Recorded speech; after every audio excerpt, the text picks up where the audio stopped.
Situé en Polynésie française, au cœur du Pacifique, l'archipel des Australes se compose de 5 îles principales au relief typique des îles hautes, anciens volcans. Ces montagnes érigées dans le ciel sont entourées d'une barrière de corail, protégeant sur certaines îles un magnifique lagon aux camailleux de bleu.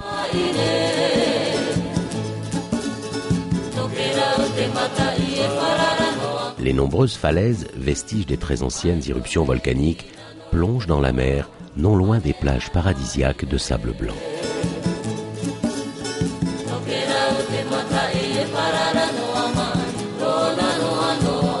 L'archipel des Australes est très peu peuplé. En effet, la population totale dépasse à peine les 6000 habitants. Ceux-ci vivent dans de petits villages en bord de mer, entourés d'une nature généreuse et préservée.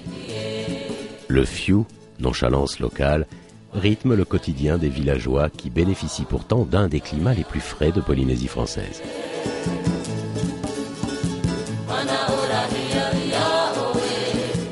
Les activités sont nombreuses aux Australes. L'une d'elles, l'agriculture, est une des ressources premières de ces îles. Le taro est le produit alimentaire de base de l'archipel. Cette plante à rhizome est cultivée comme le riz dans des marécages irrigués. Les sols des Australes sont exceptionnellement riches et fertiles, et l'on y cultive tous les fruits et légumes communs des régions tempérées.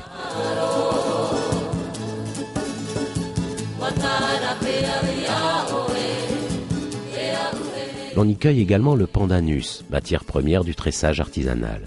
Ses feuilles vertes sont triées, puis laissées assécher afin d'être tressées.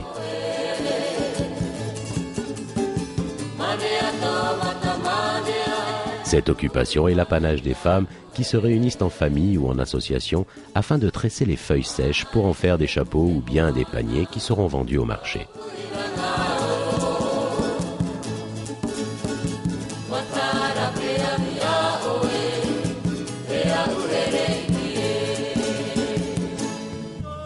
Très respectueux du savoir et des croyances des anciens, les Polynésiens ont conservé leur marae, lieu de culte autrefois destiné à la célébration de la vie religieuse et sociale du clan.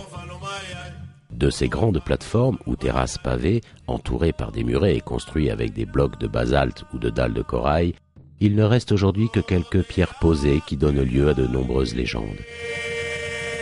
Malgré leur attachement évident aux rites et manifestations religieuses d'autrefois, les Polynésiens sont de fervents pratiquants. Les messes ne se ratent sous aucun prétexte, et c'est toujours avec beaucoup d'entrain que les habitants des Australes chantent les hyménées le dimanche à la messe.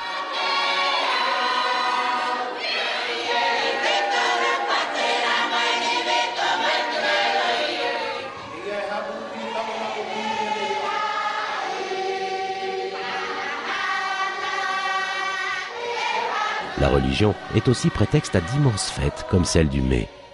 Les habitants se retrouvent à cette occasion dans les chants et les prières, puis organisent des visites guidées dans chaque maison, afin de déterminer quelle sera la plus belle et la mieux équipée. Chaque accueil se fera selon la coutume sous la projection de talc et de parfum.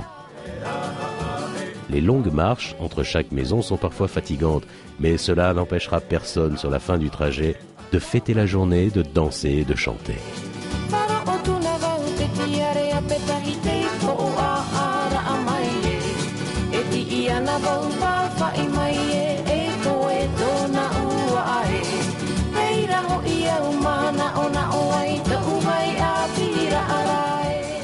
Pour se reposer aux Australes, il existe de charmantes petites pensions de famille, toujours très bien entretenues et qui seront le point de départ de nombreuses excursions. L'une des plus spectaculaires se fait à Rurutu, qui possède des grottes calcaires percées à flanc de falaise. Dans ces cavités, l'érosion a fait naître de la pierre stalactite et stalagmite. L'une d'elles servait autrefois de cloche au chef du village qui souhaitait rassembler ses disciples.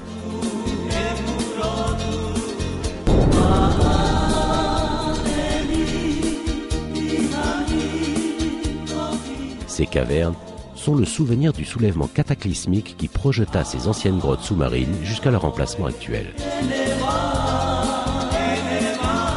Mais les Australes ont bien d'autres trésors. on y trouve notamment le caviar vert.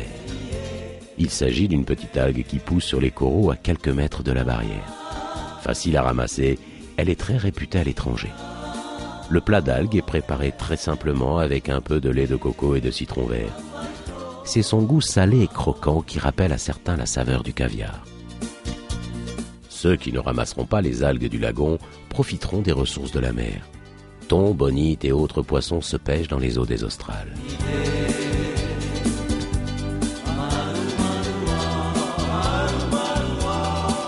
Tandis que certains adoptent les moyens modernes pour attraper le poisson, d'autres préfèrent les méthodes traditionnelles. Souvent pratiquée en famille, la pêche est enseignée très tôt, tout petit. Très pratiquée autrefois, il en est une cependant qui ne reste qu'un souvenir, la pêche à la baleine. Ces énormes mammifères viennent aujourd'hui tranquillement sillonner les eaux des Australes. À Touboï, on pratique la pêche à la pieuvre. De son encre mélangée à du taro, on fera le tout effet, appât très spécifique de cette île, et grâce auquel aucun pêcheur ne pourrait, au dire des habitants, rentrer bredouille.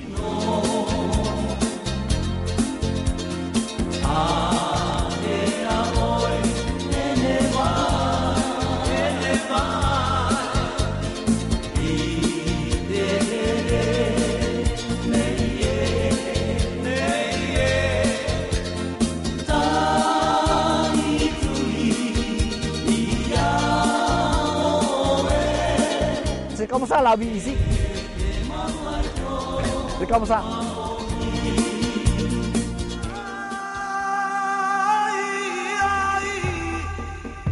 Mana wata tau te ia ruie. Patau tai e tamo tamo ni te tama hoi tini te tahua.